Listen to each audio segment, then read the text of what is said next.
राधे कृष्ण राधे कृष्ण। 16वां सूत्र। परमाणुओं को यदि न्यून आदि गुणों से युक्त या गुण रहित माने तो दोनों प्रकार से दोष आता है।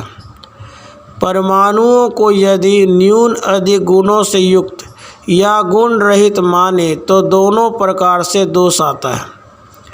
यदि परमाणुओं गुण रहित माने तो पदार्थों में शब्द, स्पर्श, रूप, रस, गंध आदि गुण नहीं आ सकते, तथा यदि उन्हें न्यून अधिक गुणों वाला माने तो सभी कार्यों में समान गुण ही आने चाहिए, किंतु पृथ्वी, जल, अग्नि, वायु आदि में समान गुण नहीं है, इसलिए यह सिद्ध नहीं होता। 17वां सूत्र। परमाणु कारणवाद को शिष्ट पुरुषों ने ग्रहण नहीं किया है, इसलिए भी इनकी अत्यंत उपेक्षा करनी चाहिए। परमाणु कारणवाद को शिष्ट पुरुषों ने ग्रहण नहीं किया है, इसलिए भी इनकी अत्यंत उपेक्षा करनी चाहिए। परमाणु के द्वारा सृष्टि रचना की मान्यता को किसी भी शिष्ट पुरुष, ऋषि आदि ने स्वीकार नहीं किया है, इसलिए यह मान्य नहीं है।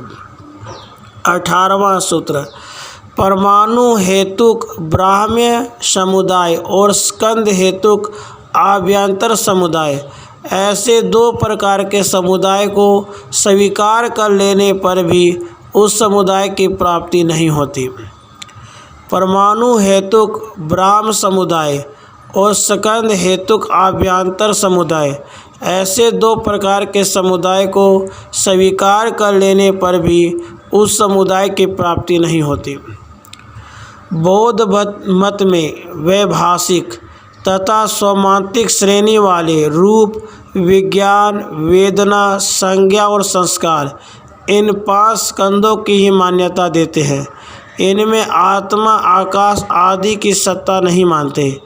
इन्हीं 5 स्कंदों से सब कार्य चल रहा है, किंतु इन सबको क्षणिक मान लेने पर इनका संघात नहीं बन सकता, इसलिए इनका मत भी मानने योग्य नहीं है।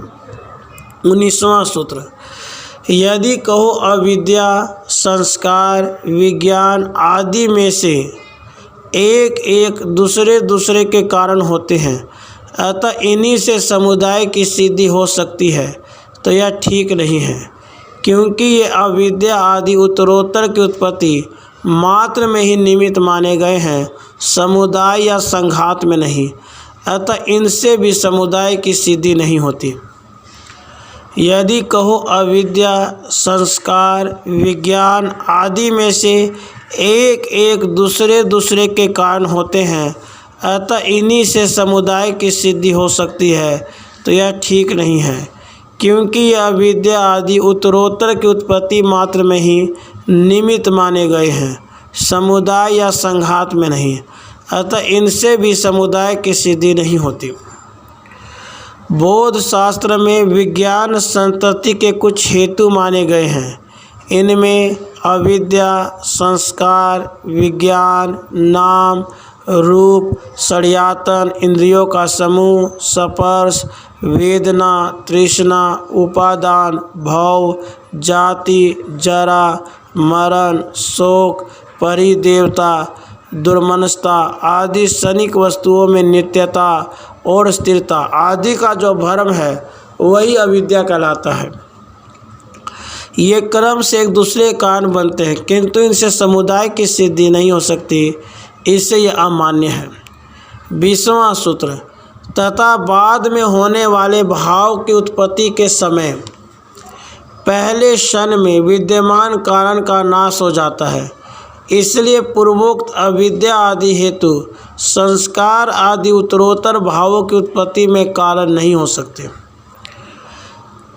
तथा बाद में होने वाले भाव की उत्पत्ति के समय पहले क्षण में विद्यमान कारण का नाश हो जाता है, इसलिए पूर्वोक्त अविद्या आदि हेतु संस्कार आदि उत्तरोत्तर भावों की उत्पत्ति में कारण नहीं हो सकते। जिस प्रकार आभूषण बनने पर स्वर्ण का नाश नहीं होता, घट बनने पर मृत्तिका का नाश नहीं होता, वस्त्र बनने पर सूत का नाश नहीं होता, उनमें कार्य में कारण विद्यमान रहता है तभी कार्य संभव है। किंतु बौद्ध मत में समस्त पदार्थों का प्रत्येक क्षण नाश माना गया है तथा उनसे नए की सिद्धि मानी गई है। इस मत से कार्य में कारण की विद्यमानता स्वीकार नहीं की गई है। इसलिए अविद्या आदि हेतु संस्कार आदि उत्तरोत्तर भावों की उत्पत्ति के कारण नहीं हो सकते। 16वां सूत्र, परमाणुओं को यदि न्यून अधिक गुणों से युक्त या गुण रहित माने तो दोनों प्रकार से दोष आता है। 17वां सूत्र, परमाणु कारणवाद को शिष्ट पुरुषों ने ग्रहण नहीं किया है, इसलिए भी इनकी अत्यंत उपेक्षा करनी चाहिए। 18वां सूत्र, परमाणु हेतुक ब्राह्म समुदाय और सकंद हेतुक आभ्यंतर समुदाय, ऐसे दो प्रकार के समुदाय को स्वीकार कर लेने पर भी उस समुदाय की प्राप्ति नहीं होती।